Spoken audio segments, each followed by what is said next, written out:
Good evening. Welcome to Larry Rinker Golf Live. I'm pleased to be joined tonight by the master of the short game, top 100 teacher, 2018 PGA Teacher of the Year, James Sieckmann. How you doing, James? Larry, I couldn't be better. Thank you for asking. Hope you're well. Well, it's always great to have you on, and I just think back to when you did a seminar at the Core Golf Academy, probably 7-8 years ago, that I attended, and boy, I learned a lot, and you definitely helped me to become a better short game teacher. And anybody that was in that room learned a lot, and the players that you worked with, I know it helped their game. So a question I get a lot is, how do you hit the one hop and stop shot? You know what? I'll answer your question after I answer the question I want to answer, which is Okay. why guys like you and I, you played on tour, you're an elite coach, why you're in a seminar. And the reason why you're in a seminar is the same reason why I'm reading books and looking at videos, is that great teachers are always trying to learn and get better, aren't Right. they? So Yeah. I mean, I do the same thing. I sit in on podcasts, anything I can do to try and learn and grow as a coach. And so I appreciate that. You got to check your ego at the door, and you just work to Right. try and improve. Right. So I appreciate the mention of that. Not everybody would, they think they're too good for a seminar, but in any case, the one hop and stopper. Okay. Ready?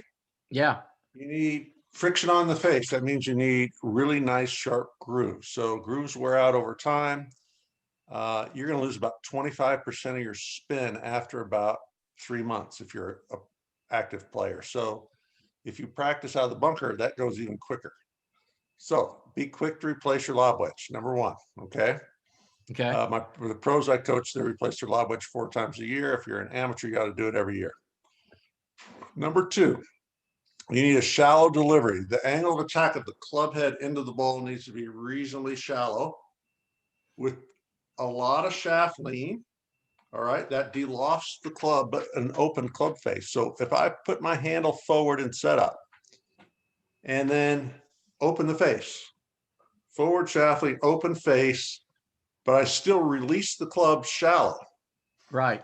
I'm going to get a ton of spin, and it's going to launch low with a ton of spin if I have a nice premium ball and a nice tight lie. If you have a mini tour lie, which I call like puffed up and longer grass or in the rough, you're not Right. going to get any kind of low launching high spin shot. But if you have a nice tight lie, handle forward, face open, I can't emphasize face open enough. A lot of people freak out when they see that open face, but the pros, they'll get that thing turned that way with forward shaft lean, deliver, release. You're gonna get that professional one hop checker. Okay, so but I know one thing: if you have a closed club face, it's not going to spin. So don't do that. Well, I'm going to bring up V1. I'm going to bring me up here, and Okay. I'm just going to show. So here I am with the ball kind of forward in my stance. So you're saying I need to put it a little more kind of middle. So I would say that would be a medium launch spinner, because look So at I the probably face. need to be here or even further back. Now, granted, I'm in the rough here. Yeah. No, you go back to the other pictures. Fine. Other pictures, fine. If that was your stock shot, Right. there you go. So I'm going to call that a normal trajectory. You can see, stop right there. I love how the shaft lines back up with the original starting position. That's one of the tenets of the things I teach, is that if you're releasing the club correctly and you put the same line at the front of the ball that you had basically at the back of the ball in your setup, Right. that's how you can measure the release to know it's not held off or flipped or whatever. Right. So if you had 2 degrees of shaft lean there, Larry, and the face was 8 degrees open at setup, and you had you're going to hit like a belly button high, let's say spinner. Well, if I want to launch it lower, I would just put the handle maybe in that position at setup. So that means ball further back. But believe it or not, I would even open the face more. And that freaks a lot of people out because they think the ball will go to the right, but it won't go to the right as long as you don't hold off the release. As long as you let the head pass. Like I know you, a believer just like me, and allowing the head of the club to naturally pass, that ball's going to launch straight. So Right. So there I'm not letting it pass too much, but still, as you talk about, I'm still matching that address Right. shaft lean in a good spot. Yeah, so that would be like a little lower launching Right. That's a lower one. pitcher, right? And then And this here I'm one, letting it go a little more. So yeah, that's that going to would be be a little higher. higher launcher, higher spin. And I think what you're really telling people, if they're paying attention, is that, ooh, we're going super high. There you Right. go, balls forward, shafts back, letting their head really go. Now Yeah. on that high launching one, I don't know about you, I'll really feel the head of the club pass. I call that hitting the bottom shaft where you, Right. and Well, a lot of that's here's one I really let go. right. Yeah, you're a little behind the ball. You're really letting it go. And a lot of people think, well, I'm gonna skull it or I'm gonna belly the ball across the green. You're not, as long as you don't deliver from under the plane. And in your setup, your And chest look, points left of the. I'm still hitting it with shaft lean. Yeah, Still hitting you it with do. 4 degrees of Yeah, shaft lean. you are. Yeah. But if But you it's get your gone. chest pointing left at address and don't deliver from the inside, you can release it as hard as you want. It's just going to go up. Right. It's not going to. And the other thing you can do there, you've seen, is you've opened your stance. So the more you uh, have the ball forward, the more the face is open, the more left you should probably be with your alignment. But it's not like a cut across lob. It's just No. that you're setting up that way. You're swinging on plane, and the dynamic loft of that 60-degree wedge you have is about 85 degrees right there at impact. Now here's kind of my hand path to yellow, but you can see there's the club being delivered pretty much on Ooh, plane and release. perfect. Let me make a comment on this. This is really interesting. Take it back about, yeah, right there. Stop. A little bit more, a little bit more. Keep going. All right, stop. Down a little bit. Reverse. So I just see the head of the club. Perfect. All right. Now, if you would picture that club head. A lot of people say it's really steep, okay? And you take that and move it over behind your butt with the same hand position. You would have Raymond Floyd, Right. okay? All right, Right. now fast forward to about 3 clicks before impact. You shallow it, stop. A little bit back, further back. Right, stop. But both you and Raymond Floyd would be exactly there pre-impact. Right. He just does it a different way, right? Right. And so the reality is that one of the things that bothers me a little bit as a coach is when other coaches overwork on the backswing. Now I do realize the backswing affects the downswing, sure, but the reality is the physics. The golf ball doesn't know what your backswing look like. It cares about what the delivery's like, right? Right. And as long as you can deliver on plane with the toe up, which is what you were doing right there, and Right. it's what Raymond Floyd did, you're going to have functionality. You're going to have you're going to have a low point in front, high spin, high launch, forgiveness, all those things. And so we always got to think about, I think, the end game, and it's delivering the club properly. Right. And I learned a very hard lesson as a young coach when I was working with Charlie Wee once at the Honda Classic, which I'm headed to next Sunday. He was taking a little outside like that and dropping it on plane, which good players typically do, because that's your golf swing. You get this motor pattern where you learn to kind of drop it, right? Shallow it out in the transition. And I go, Charlie, you're taking it back outside. Well, then he took it back straight and then dropped it under, and he started hitting behind the ball. Right. And then about 2 minutes later, I'm like, Charlie, forget what I said. Just take it back normal. So I caught myself being a bad coach. So it's not about the backswing. It's about the delivery. You're not trying to write a book. You could say in perfect world, it would be X and Y. But the reality is it's about getting the club head, the head toe up, and the handle and the head in that line with your chest pointing in front. As you release the club, your chest turns, and you're going to be in good shape.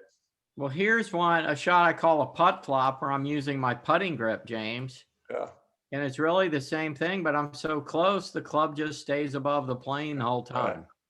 You're right. As the closer you are, the more the plane shifts upward. That looks to me a little bit like Jose Maria Olazabal, where the club comes back out and shut, and then he kind of supinates his trail arm underneath.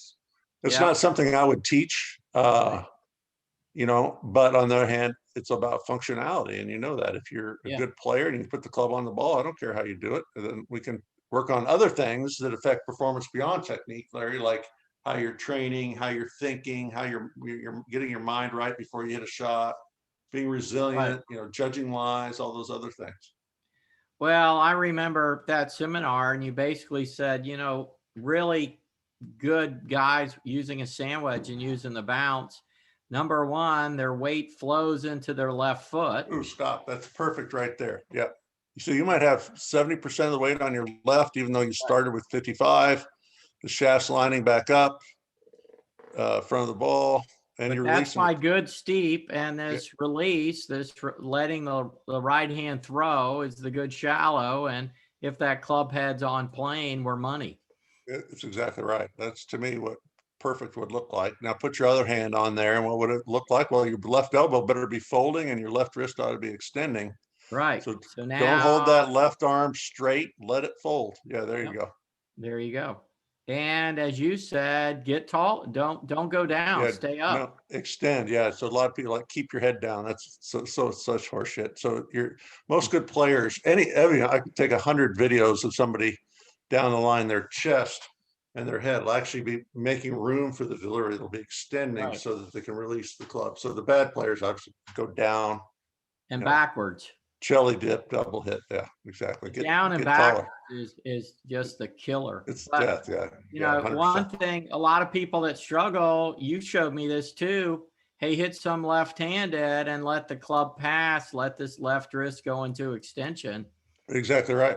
And so let me tell a story about my good friend Bob Vokey. Okay, and I hope he doesn't mind, but he's just a peach of a guy. He's just an awesome guy.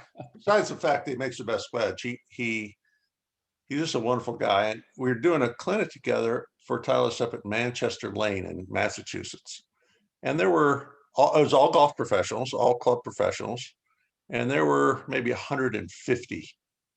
So it was Fax, I, and Bob Vokey and Paul Vizenko. So the four of us were up there, we're doing our thing. And Volk and I were in one area and Fax and Paul were in the other. And I was giving it the right hand, left hand thing. And because I've seen Vokey chip right handed, he chips great. And I said, hey, Volk, come hit me a shot. Go right hand on. And he goes, no, I'm not gonna hit it. Not gonna hit it. So I said, oh, okay, I hit it. So I hit it. So in between, we had multiple groups. And so in the break, I'm like, Volk, why didn't you hit that shot? He goes, scares me to death. I can't do it. He says, I can chip right-handed all day long, but I put my left hand on there and I don't hit him solid. And what I said was hit a right arm only shot and stop. Now put your left hand on the club. What's it look like? Well, it would be extended and folded. All right. Yeah. And I said, okay, now take your right hand and do that. And so I made him get that left arm motion, just like you just demonstrated. I said, okay, now focus on your left arm, not your right, and go ahead and grip it with two hands. And he hit like 8 of the most beautiful little pitches over this bunker off a really tight, muddy lie. It was awesome. And he was so excited. And then the next group comes and I did it again. I said, Volk, you got to hit this shot. And he goes, no. I'm just like, you just hit 8 perfect ones. Do it. But he wouldn't do it. Anyway, that's good guy. But anyway, if you're a right arm only and you're amazing and you put your left on there and you screw up, your left arm is interfering. Train it to move correctly. Exactly right. Right. It's pulling too long. It's pulling. It's too stiff. It's too straight. It's stopping. Something. There's an interference going on there in the left side. No, totally. So James, you've written 2 great books. Your first one, Your Short Game Solution, came out a few years ago, and then you came out with your second book, The Putting Solution. Right. Rumor has it you've got another one coming out. I do have another one coming out, and it's kind of an accident, almost, no intention to write another book, but I had a gentleman here in Phoenix, where I live in the winter, Dr. Randall Stutzman. He approached me and he had a passion for the mind, and he was helping some college players who, as you know, it's such a mental game. If you are worried about outcomes, if you're worried about what other people think of you, if you're worried about your position in life on the course or your ranking or your money, you can just be frozen. And so he showed me a manuscript that he had. It was 40 pages or so, and asked if I would get involved in turning that into a book, and which which I did. And so I contributed about another 30, 40 pages, and we're going to this isn't Penguin Random House and Barnes and Noble like the others. This is going to be a self produced book, and it should be out any day. And so I'll probably at some point get it up on my website and try to make it available for people that want to get after it. But the reality is, technique is such a small piece of the pie. Once you create functionality and practice, it's about having elite level focus. It's about resiliency. It's about confidence and inner strength. And that's not coached enough. We're like, oh, Larry, you got it. So you're going to be on tour. Well, this poor guy doesn't have it, so he's not. No, we can coach that, I think, and certainly change some fortunes that way. And it's hard. I'm not saying changing your mentality and your beliefs and habits is easy, but I think it's really super important when we talk about high performance in golf to go down that path as coaches. Well, especially with putting. I mean, I think we've all been there where we have that 4-foot putt and we just say, there's the ball, there's the hole, knock the darn thing in. Why am I thinking mechanically about so many things? Just knock it in. Larry, I had a girl come to me that played on the European Solheim Cup team, nameless, maybe 10 years ago, who couldn't tap in from a foot. Literally, she could not make a 1-foot putt. Now, she could make a 4-footer all day, or a 5-footer, or a 6-footer, but when the ball got up there close, she literally was frozen. And so, wow. I mean, this is a champion golfer, and if it can happen to her, it can happen to anybody. So the key is to understand where the roadblocks are, what the pitfalls are, and so you don't go down that rabbit hole, right? Right. And that's why I'm excited about this book. I don't think it's anything earth-shattering that, there's not groundbreaking research, but it's just common sense approach. Like, here are the pitfalls, and this, as a player, these are the type of things that you can do to navigate your way through them. Well, I teach intention and commitment, which I learned from Fred Shoemaker, and also work with Bob Rotella and Dick Coop. And really, golf is a game of commitment, and it really comes down to judging and how well do you commit. And nobody's 10 out of 10 every shot. Right. And I would look at it like, okay, there's what you can do in practice, and then there's what your nerves will allow you to do. And this book is called Cool Under Pressure. And I like it. It's about how to take that nervous energy and make it work for you instead of against you. And the nervous energy is good. You're going to play your best golf excited. Totally. But you're going to play your worst golf nervous excited, like you can't deal with it. So that's the key, is just like you said, to make it work for you. So I'm excited. It's kind of an interesting project, kind of a little outside my wheelhouse. And but I do it every day, just like you do. And so I was happy to contribute with Randall. Well, it's interesting how one year at the Players Championship, I was having breakfast with Bob Rotella, and he said to me, Larry, if you win the commitment game this week, I guarantee you a top 10. And I believe that's true. I really believe commitment and understanding how to commit and how to focus can overcome technical difficulties. And within reason, I agree 100%. So it's so important. But this is kind of a little bit of a homecoming for you this week, the Players Championship, because I believe it was 27 years ago that you were there caddying for your brother, Tom. Oh, and this exactly is where right. You videoed Seve and different Raymond Floyd and different players, and went home and said, I've been working my butt off, and these guys are doing something totally different than what I've been trying to do. Well, that's exactly right. I was kind of between jobs, had an opportunity to start my own golf academy. I was like 3 months between jobs, and my oldest brother, Tom, who is 11 years older, was well established on the tour. And it's like, help the little brother out, let him earn some money, right? So I went up there, and I had a video camera that you put on your shoulder. It was the VHS, big. And I carried that around with the golf bag for 2 days. And luckily, Tom played 2 practice rounds with Seve, and I got video of Corey Pavin, who I'm a big fan of, short game wise. And Norman and Raymond Floyd and Jody Mudd and quite a few players. And the thesis that I had is like, even though I can kind of do it, I'm pretty good, I really don't know how to teach it. I don't really know what the foundational pieces are, why some things work and some others don't. And so I'm just going to teach what the good players do. I'm going to just like wipe this slate clean and just I'm going to teach whatever they do. And I studied those videos for several months and I came up with some commonalities, and that's how I started my thing, and believe me, they were not normal things. They were, don't keep your head still, move it forward in the backswing and make it go up and forward through. It's, things that nobody was teaching. And I got some pullback, but I'm glad I stuck with it.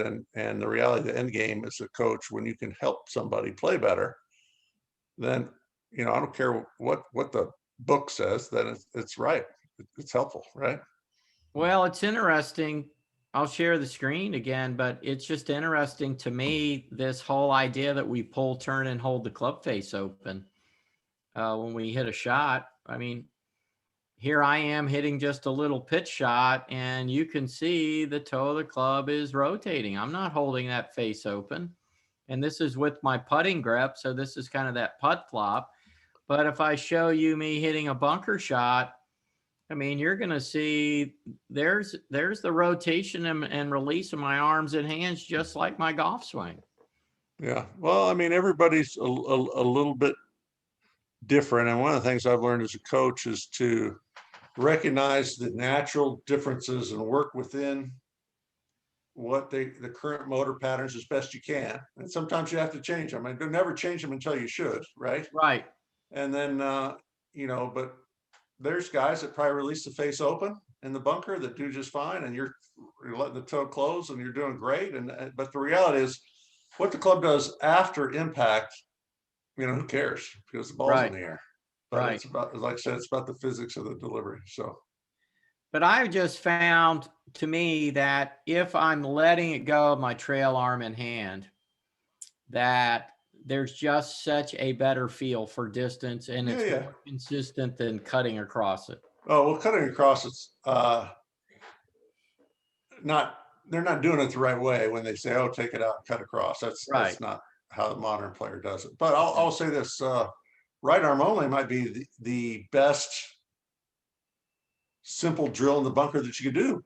It might be literally, So I know Ricky Fowler struggled with bunker play in college, and then went to see Butch for full swing, and Butch changed his bunker play and taught him, say, hey, just swing right arm only until you get a feel for how to release the club. And then at one point he was #1 in bunker saves on the tour. So I certainly agree with what you're saying. Yeah, and I think a lot of players tend to feel how they release the club in full swing. They do that with a bunker shot. So, but I think that low core player that's kind of got a stronger grip and more forward shaftling and impact, those are the ones that, it's a little harder for them to get a little more neutral with their grip and get a little less forward shaft. Well, the reality is you can have a stronger grip, but you just got to extend the wrist at the top. So that's true. If I have a stronger grip and I got this thing like this, I'm in trouble. So if I have stronger grip like Azinger or whoever, and I get this thing this way, well, the face is still open, and then from there I can let it go. Now that's a good point. That's a good point. So that stronger grip player just got to keep that cup in that. Yeah. So Corey Pavin got a really weak left hand. He could have a little flatter left wrist than you or I. So. Well, the guy that takes it inside and shut, that's kind of you talked about backswing, but that's a tough one to recover from. No, you can't recover from that. Matter of fact, it's really the only thing, in my opinion, you can't recover from, short game wise, under and shut. Yeah. Because the makeup moves to get the low point in front are debilitating. That's the hang on, knee dive, dip, bad rhythm. But I've seen great players above and close, like you're showing yours, like that, Olazabal, Furyk, I'll do it the same way there. I've seen guys toe up, like you had it in the downswing, like Bernice or Corey Pavin take it back that way. But under and close is no good. Under and open, I've actually seen a couple of people do okay that way too. They just have to really. But under and close, no good. Tough one. to get. Well, Larry, Rinker Golf Live is on Thursday, 7:30 to 8 p.m. Eastern. And it's been great having my friend James Sieckmann on tonight, 2018 PGA Teacher of the Year. If you want to get in touch with James, you can go to jsegolfacademy.com. And I'd like to thank my sponsors, Titleist FootJoy, the Ritz-Carlton Golf Club Orlando, and the Red Sky Golf Academy in Vail, Colorado. And James, always great to have you on. Always great to learn from you. And you're coming to the Sunshine State on Sunday, so have a little fun down there at the Honda Classic and help those guys learn how to hit it out of that Bermuda grass down there. Yeah, we'll do. I'm looking forward to it. Tough course. It'll be a good challenge. It'll be fun. Well, thanks, James. Until next week, keep swinging. Thanks, Larry.